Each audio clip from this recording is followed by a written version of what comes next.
All right. Hey guys, here we are. Hole number, what is this, hole 5 that we're looking at? It looks to me like trying to force this up here is probably going to be your best bet. If you could really go berserker, let me see. Yeah, I have plenty. So let's just do it this way.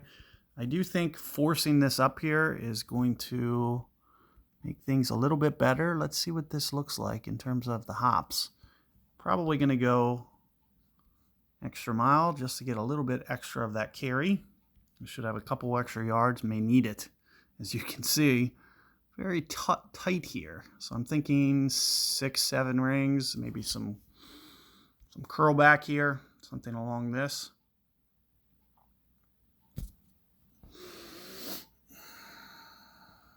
Great ball to the right should be okay.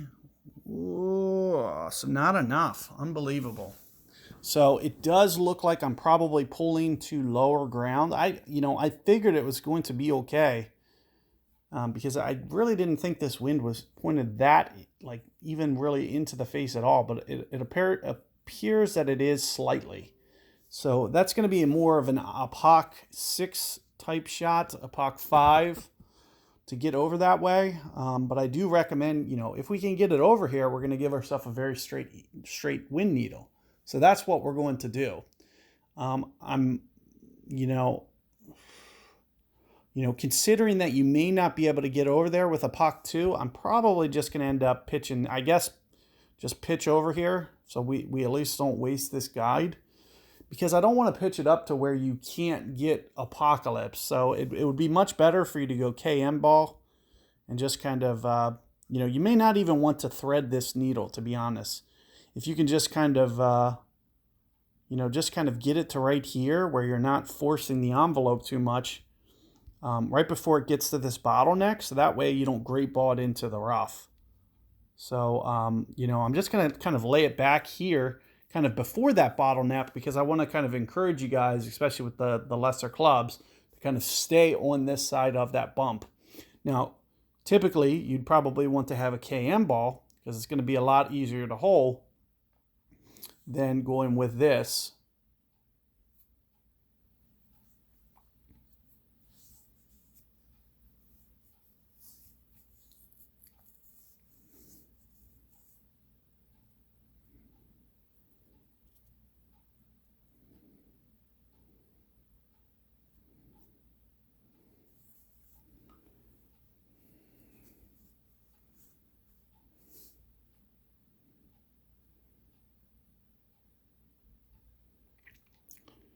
So let's see here.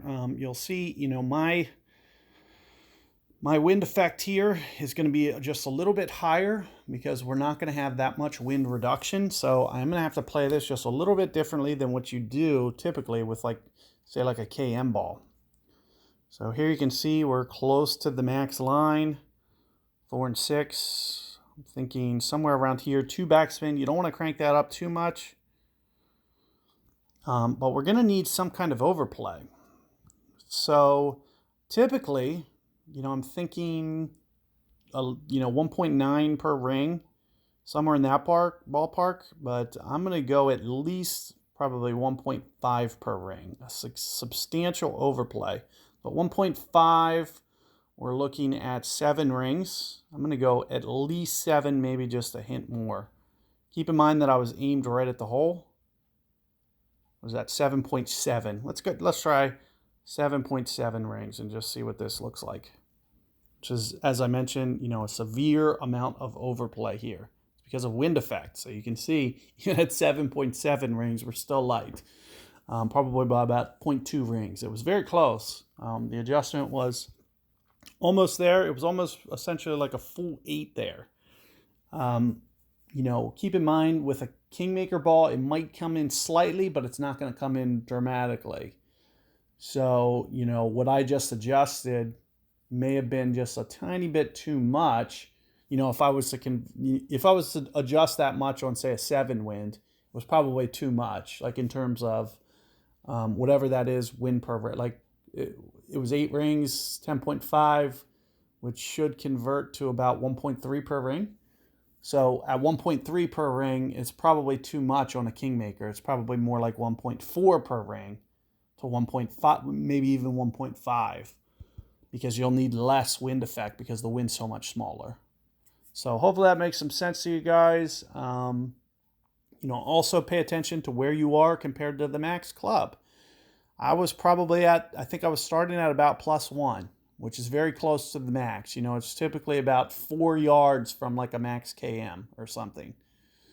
So with that in mind, I'm very close to the max. If I do get to max, I'm going to need to go more rings. If I'm in there closer than that, I need to go less rings than what I'm even suggesting. So don't play, don't play statically, the same ring adjustment every time. Make sure that you're always measuring that. Good luck with that pitch. It's going to be a doozy with that side wind. So that's kind of where a Epoch 6, Epoch 7 is going to have an advantage. They can beat it up there to that left. It's going to create an advantage there. So good luck, and I'll see you guys on the next one.